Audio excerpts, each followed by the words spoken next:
Assalamualaikum warahmatullahi wabarakatuh.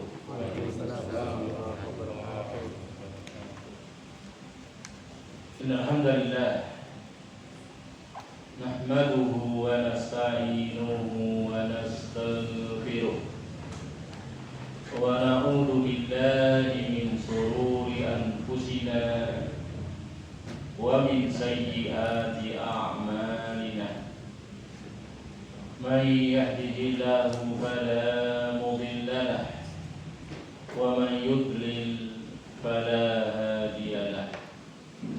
Ashhadu an la ilaha illallah wahdahu la syarika lahu wa ashhadu anna Muhammadan abduhu wa rasuluh arsalahu bil huda wa dinil haqq liyuzhirahu ala dini kullihi wa kafa billahi shahida.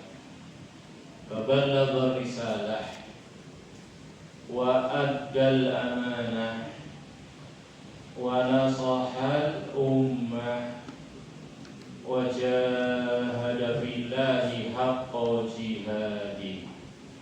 Fassalawatullahi wa salamuhu alaihi wa ala alihi wa ashabihi wa man tabi'ahum bi ihsanin ila yaumiddin wa ba'd. Salam muslimin rahimani wa rahimakumullah, ikhwani wa akhwati billah, a'azzani Allah wa iyyakum jami'an. Alhamdulillah, segala puji hanyalah milik Allah Subhanahu wa ta'ala atas limpahan nikmatnya yang tidak terhitung kepada kita seluruhnya. Alhamdulillah, di malam yang berbahagia ini Allah Subhanahu wa ta'ala mengizinkan kepada kita seluruhnya untuk bisa duduk bermajelis bersama di salah satu rumah dari rumah-rumah Allah Subhanahu wa ta'ala untuk kita thalabul ilmi, tafaqquh fiddin. Semoga Allah Subhanahu wa ta'ala memberkahi majelis ilmu yang kita adakan. Lewat perantaranya Allah karuniakan kepada kita seluruhnya al-ilmu nafi' wal amalus saleh. Ilmu yang bermanfaat, yang membuahkan amal-amal soleh, teman setia yang akan terus mendampingi kita setelah kematian kita, yang akan menjadi pembela, penolong, memberi syafaat kita nanti di hadapan Allah Subhanahu wa ta'ala. Masalah muslimin rahimani wa rahimakumullah, sebagaimana mungkin telah diumumkan materi pembahasan kita, insyaallah kita akan mulai dari pengertian iman menurut Ahlus Sunnah wal Jamaah, yang nanti tentunya kalau bisa lanjut taklimnya rincian tentang syarah rukun iman, karena ini termasuk perkara yang sangat mendasar, masalah akidah yang tidak boleh bodoh seorang muslim di dalamnya. Ini saya ambilkan dari kitab Tauhid, Risofisani, buah karya Fadilatul Syekh Dr. Shalih Fauzan Hafizahullah Ta'ala. Beliau menjelaskan tentang makna iman. Al-imanu fil lughah tasdiqul qalbi. Iman secara bahasa artinya adalah tasdiqul qalbi, kebenaran di dalam hati. Ini iman secara bahasa. Wal istilah, adapun iman secara istilah, kata beliau adalah tasdiqun bil qalbi wa iqrarun bil lisan wa amalun bil arkan. Iman adalah secara istilah tasdiqun bil qalbi, pembenaran dalam hati, wa iqrarun bil lisan, dan pengikraran dengan lisan, ya, wa amalun bil arkan, dan mengamalkan dengan anggota badan, ya. Fahada ra'yul jumhur, dan ini merupakan pendapat jumhur, ya, para ulama, ya.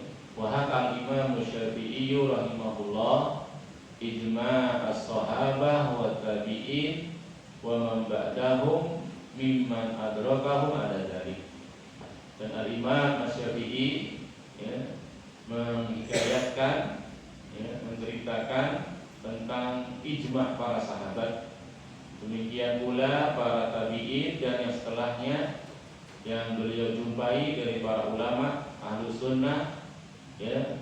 Imam Syafi'i meriwayatkan, menghikayatkan ini merupakan kesepakatan ijma' dari para pendahulu kita yang soleh, ya. Kemudian di sini beliau Fadilatul Syekh Dr. Sharifuddin Hamidahullah menjelaskan satu persatu dari definisi tersebut. Apa maksud, ya, dari masing-masing kalimat yang ada dari pengertian iman tersebut, ya. Tasdiqul qalbi, yang pertama tadi dikatakan iman itu adalah tasdiqul qalbi, pembenaran dengan hati. Apa yang dimaksudkan? Yang dimaksud dengan tasdiqul qalbi adalah qabuluhu, ya, kullama jaa bihi Rasulullah sallallahu alaihi wasallam. Hati membenarkan, maksudnya hati menerima, ya, hati menerima apa saja yang dibawa Rasulullah sallallahu alaihi wasallam, ya, apa yang Rasul sampaikan dari ayat-ayat Allah, ya, wahyu yang diwahyukan kepadanya, dan itu berkaitan dengan kabar-kabar, ya, yang gaib, ya, tentang Allah, tentang malaikatnya, tentang kejadian hari akhir atau apa saja, ya, kisah-kisah umat dahulu, ya, atau hukum-hukum dari hukum-hukum syar'i dari ayat-ayat Allah yang beliau sampaikan. Iman yang pertama, hati harus membenarkan, yaitu harus menerima apa saja yang Rasul bawa. Tidak ada mengingkari, tidak ada mendustakan, tidak ada menentang, tidak ada ragu-ragu. Dan ini harus. Kalau ini hilang, berarti masih belum beriman, ya. Kalau ini hilang, nanti jatuhnya kufurnya kufur i'tiqad, kufur akbar, batal nanti imannya, ya. Wajibnya sholat misalnya 5 waktu, wajibnya puasa Ramadan, ya, wajibnya haji bagian mampu, haramnya zina, haramnya khamar, ya, haramnya membunuh, dan seterusnya.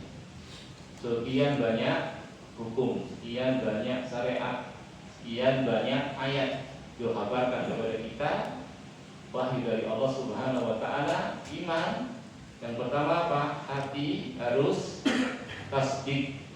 Apa tasdik? Menerima, ya, tidak ada apa? Menolak, tidak ada mengingkari, tidak ada mendustakan, tidak ada menentang. Ragu-ragu, bimbang aja nggak boleh, ya. Itu potongan yang pertama dari pengertian iman, tasdiqun bil qalbi, itu yang dimaksudkan, ya. Dan ini harus ada, ya. Kalau ini nggak ada, imannya dusta, seperti imannya orang-orang munafik. Orang munafik biasanya bersyahadat, tapi hatinya tidak ada tasdik. Ya, idza ja'akal munafiquna qalu nashhadu innaka la rasulullah. Ya, apabila datang kepada Rasulullah, orang-orang munafik bersaksi lisannya bahwasanya kami bersaksikan engkau Rasulullah.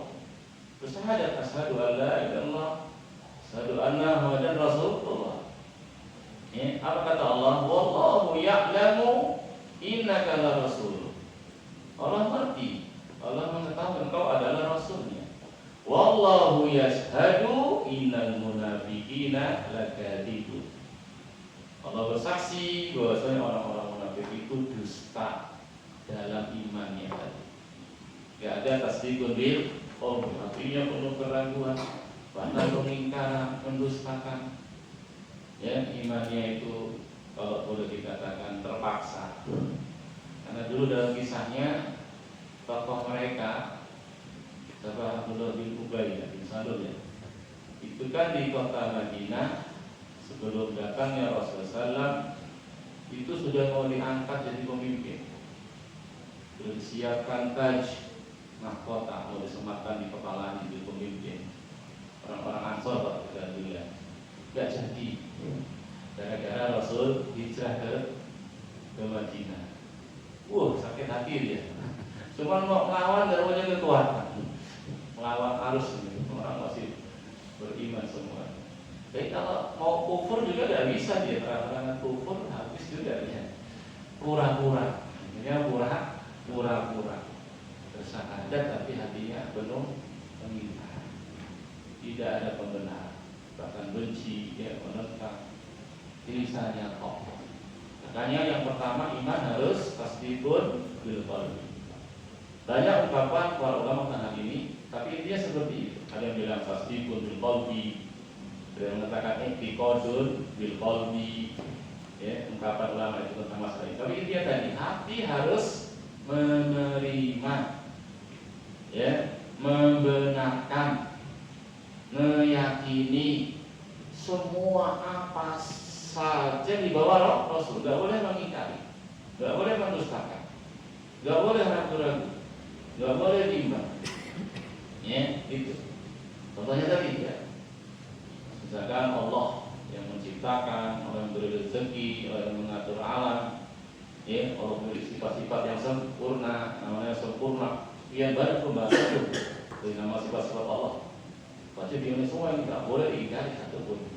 Diingkari bisa kufur akbar, kufur etikot. Demikian hukum-hukum syar'i, ya, wajibnya salat 5 waktu, wajibnya puasa Ramadan, ya, wajibnya bayar zakat yang sudah punya hak sampai nisabnya, jadi memiliki setahun, ya, wajibnya haji, umrah bagi sudah mampu, haramnya zina, haramnya khamr, haramnya syirik, ya, terus-terusnya. Dia banyak hukum diterima. Nanti beda masalah mengamalkan. Nanti kita bahas juga. Sekarang baru tasdiqun bil qalbi. Kemudian yang kedua, wa iqrarun bil lisan.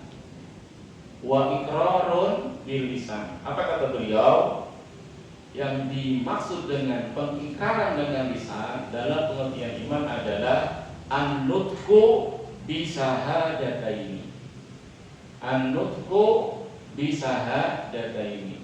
Lisan harus mengucapkan 2 kalimat syahadat. Ya. Ini harus juga. Kalau ada non muslim, ya, katanya mau masuk Islam, dia bisa bicara, tapi nggak mau syahadat, belum dikatakan muslim, belum dikatakan beriman. Ya, sebagaimana kisah Abu Thalib. Sebagaimana kisah Abu Thalib, paman Rasulullah Sallallahu Alaihi Wasallam.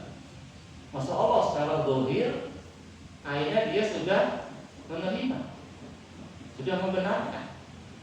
Ya, dikisahkan beliau punya bait-bait syair, ya, bait-bait syair nuniyah yang akhirannya nun gitu. Di situ beliau mengatakan, dari apa yang beliau katakan dalam bahasa tersebut yang saya ingat, walaqad alimtu bi anna dina Muhammadin min khairil adyanil bariyati dina. Sungguh aku telah tahu, maksudnya yakin. Ya, afalul qulub ini, alimah di sini afalul qulub. Jadi sudah yakin. Walaqad alimtu bi anna dina Muhammadin, bahwasanya agama Muhammad ini porakannya min khairil adyanil bariyati dina. Inilah agama yang terbaik bagi manusia. Walaula malamata aw hadara masabbatin lawajadtani sam'an bidzaka mubina. Nun ya.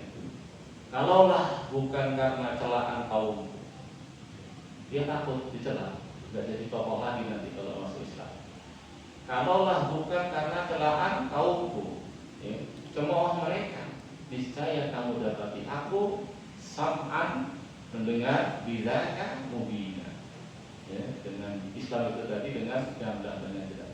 Cuma dia takut, ya, nggak jadi tokoh lagi, dicela kaumnya, dicemooh kaumnya, nggak jadi pembesar lagi kalau dia masuk Islam. Hanya dia nggak mau masuk Islam. Dalam kisahnya ketika beliau mau mati, didatangi Rasulullah Sallallahu Alaihi Wasallam, ditalqin, ya ammi, kul la ilaha illallah kalimatan uhajju laka biha indallah. Wahai pamanku, ucapkan la ilaha illallah, ini syahadat. Suruh syahadat. Kalimatan, satu kalimat. Uhajju laka biha indallah, yang akan aku jadikan senjata bela paman nanti di hadapan Allah Subhanahu wa taala. Kalau paman mau mengucapkannya. Karena secara doa masalah bukan bela Rasulullah SAW. Ya, Rasul ibaratnya aman, nggak ada yang berani menteror beliau, teror fisik, teror mental, cemooh, ini apa ada pamannya. Abu Thalib itu. Jadi nanti bela itu, tapi tadi hanya karena nasab, hanya karena kaumiyah, ya, hizbiyah, pembelaan kepada kaum, masih satu kabilah, masih keponakannya, ya, bukan karena agamanya. Dan Rasul terlindungi, ya, begitu Rasul ingin pamannya masuk Islam, ya, disuruh untuk bersyahadat.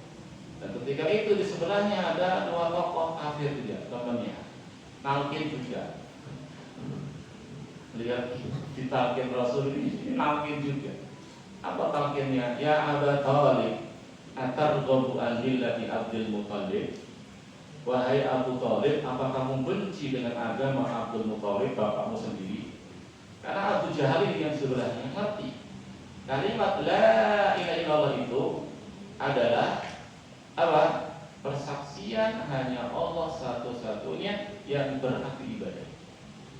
Jadi pun yang selainnya yang mereka ibadahi, harta, bukan, mana, dosa, itu semuanya batil. La ilaha illallah kita bahas juga insyaallah.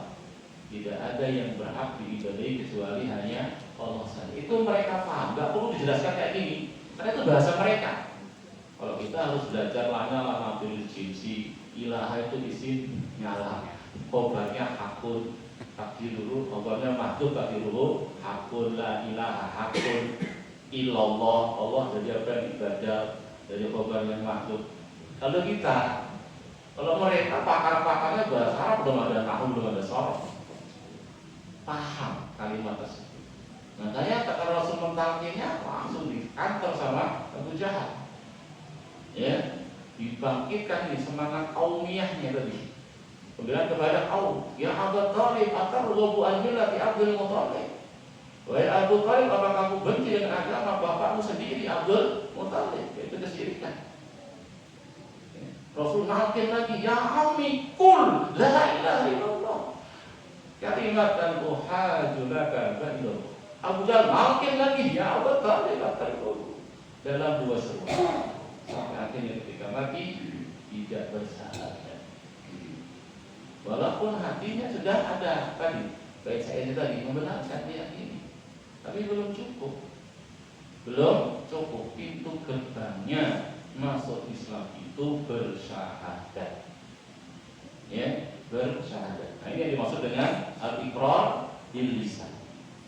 Mengikrarkan dengan lisan maksudnya apa? Mengucapkan kalimat syahadat asyhadu an la ilaha illallah wa asyhadu anna Muhammadan Rasulullah. Ini juga harus.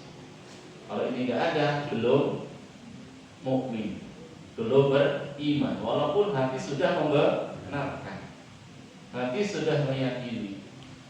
Ya kecuali kalau dia nggak bisa ngomong, terus ada bisu nggak bisa ngomong, nah ini diberi udzur, sudah dianggap muslim sudah dia.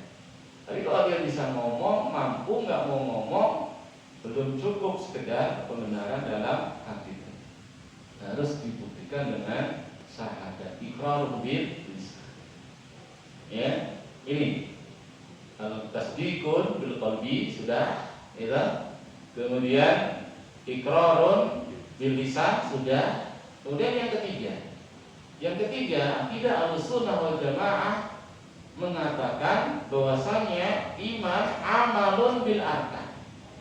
Di samping diyakini dengan hati, diucapkan dengan lisan dengan bersyahadat, yang berikutnya akidah Ahlussunnah mereka memasukkan amal dalam pengertian iman dan diamalkan, ada bukti. Ya, amal dengan anggota badan. Ya, anggota badan itu nanti bisa hati, bisa lisan, bisa anggota tubuh yang lainnya.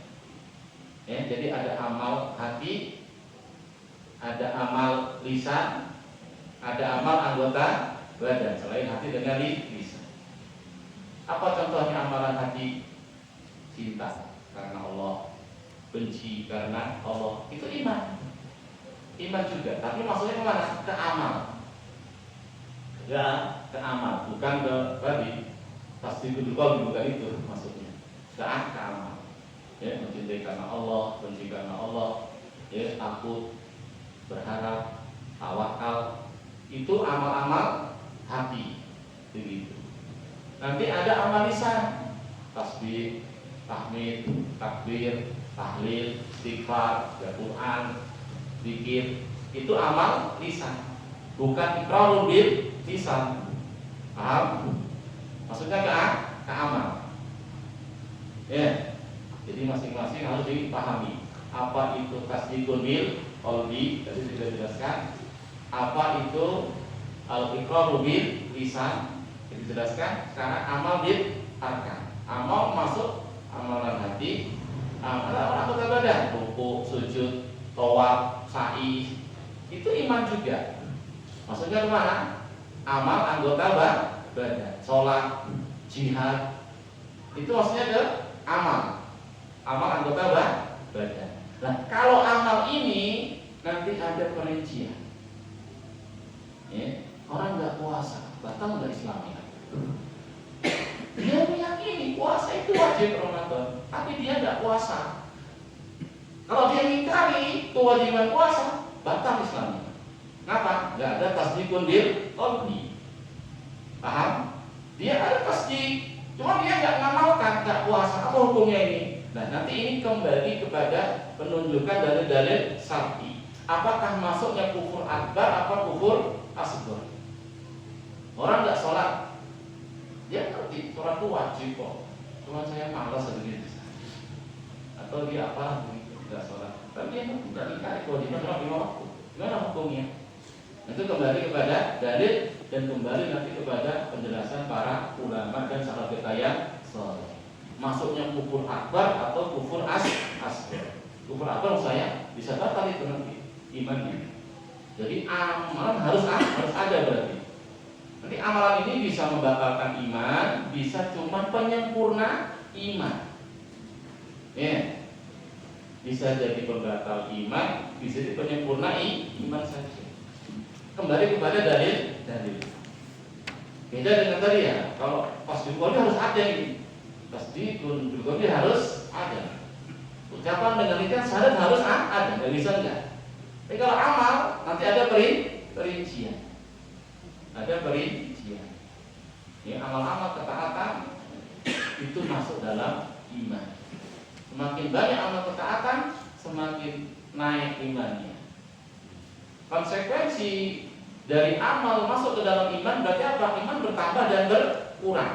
Dan itu kelengkapan definisi dari iman. Tasdiqun bil qalbi, iqrarun bil lisan, amal bil arkan, yazidu wa yanqus. Iman bisa bertambah juga bisa berkurang. Ini definisi Ahlus Sunnah. Saya ulangi 5 hal, 5 poin. 5 poin itu pengertian iman di sisi Ahlus Sunnah. Yang pertama tadi tasdiqun bil qalbi.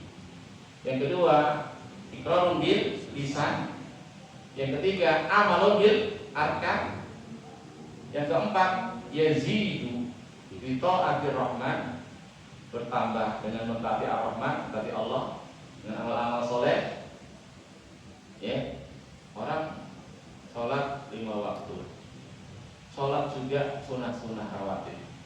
Ini cuma sholat 5 waktu kok, tapi rawatibnya dia tinggalkan. Yang pertama lebih sempurna imannya, lebih tinggi dibanding yang kedua. Walaupun dua-duanya beriman, cuma tingkat imannya beda. Begitu. Dan yang terakhir yang khusyuk, iman juga bisa berkurang bita'ati syaitan, dengan mentaati syaitan dengan dosa dan maksiat. Ya. Berkurang bisa sampai nanti apa? Kurang sampai habis. Tapi hilang imannya. Kalau sampai apa? Perbuatan kufur akbar atau syirik akbar. Ya. Jadi kalau amal nanti ada perincian masalah hukumnya. Ya, tapi akidah Ahlussunnah itu mengatakan bahwasanya amal itu asalnya, meninggalkan amal itu hanya mengurangi iman, itu asalnya. Hanya mengurangi iman, dasarnya batalkan iman. Meninggalkan amal itu asalnya cuma mengurangi iman, dasarnya batalkan iman. Kecuali ada dalil yang menunjukkan itu membatalkan iman. Ya, dari bentuk dosa maksiat ya. Itu nanti dilihat kembali dalil. Tapi kalau tadi tasbih dua harus, bisa tidak. Jika di sana harus. Itu amal nanti ada pembahasannya. Makanya ada pembahasan nanti nawaqidul Islam. Kalau itu sihir, batal. Kalau itu syirik, batal. Kalau itu ngolok-ngolok agama Allah, batal imannya. Gitu. Tapi ada juga tidak batal. Dia lewat jalan ada gangguan mengganggu jalan, ada kayu, ada batu, coba bebek yang ngurusin. Padahal dalam hadis apa? Dalam hadis sebutkan bahwasanya iman, ya, Rasul mengatakan al-imanu bid'un wa sab'una su'batan. Kata Rasul, iman itu ada 73 cabang lebih. Ya, 73 ya, lebih. 73 itu bipun itu. Kalau belajar bahasa Arab bipun itu kan antara 3 sampai 9. Jadi antara 73 sampai 79, kurang lebih dari cabang-cabang keimanan. Fa'alaha qaulu la ilaha illallah. Paling tingginya cabang keimanan ucapan la ilaha illallah. Wa adnaha, paling rendahnya imatatul adza anit thariq. Imatatul adza anit thariq, menyingkirkan gangguan dari jalan. Ya, ucapan Allah itu iman juga. Menyingkirkan gangguan juga itu iman. Ya. Walaupun iman yang paling rendah cabangnya. Wal haya'u minal iman. Subhatun minal iman. Malu termasuk cabang keimanan juga. Kalau orang lewat jalan ada gangguan, dibiarin, jadi singkirkan. Ini sepakat ulama enggak batalkan iman, cuma berkurang imannya. Jadi kalau amal nanti ada perinciannya, enggak boleh hantam promo. Ya, dipukul rata. Dipukul rata nanti jadi khawarij. Jadi khawarij. Kata dia iman itu satu kesatuan. Ya, hilang dikit, hilang kabeh. Ya, hilang satu, hilang semua. Itu orang-orang khawarij. Ya, mereka memasukkan amal itu harus, kalau tidak ada amal, berbuat dosa maksiat, kafir, batal iman. Ya, ini keliru dalam memahami iman. Ya, nanti ada orang-orang murji'ah. Orang-orang murji'ah nggak masukkan amal dalam pengertian iman. Orang-orang murji'ah tidak masukkan amal dalam pengertian iman. Jadi orang berbuat apa saja tidak pengaruh dalam imannya. Yang penting dia sudah tasdik, sudah bersahadat. Ya, orang berbuat apa saja karena amal tidak dalam iman, nggak pengaruh dalam imannya. Ini juga kesalahan. Ya, ini juga kesalahan. Nanti masing-masingnya itu nanti ada pembahasannya sebenarnya dari penyimpangan ahli bid'ah, yang itu biasanya juga muncul penyimpangan karena salah dalam mendefinisikan iman. Makanya pertanyaan sangat mendasar. Harus dipahami baik-baik. Apa itu iman? Karena kadang di masyarakat kita juga iman itu cuma percaya ya. Ya apa enggak? Kita dulu masih diajari nyanyi-nyanyi. Rukun iman ada 6. Satu, percaya pada Allah Ta'ala. 2, percaya. Itu juga percaya toh. Kalau percaya toh, berarti nanti setan sudah beriman. Beriman nggak setan? Percaya nggak dia? Kalau itu ada. Saya udah ngomong langsung malah terus sama ada. Ini perlu kita pelajari baik-baik. Ya.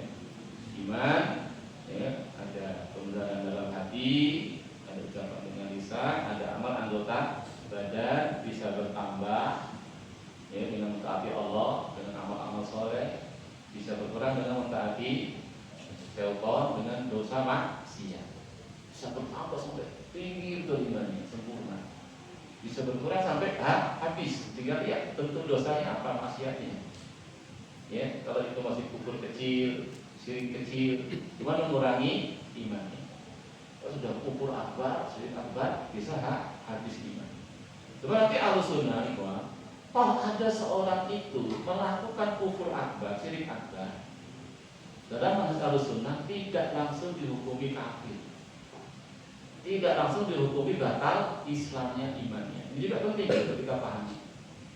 Ya, ada orang yang berbuat syirik, ya, minta sama orang sudah mati di kuburan, usah kuburan, doa sama yang di kuburan.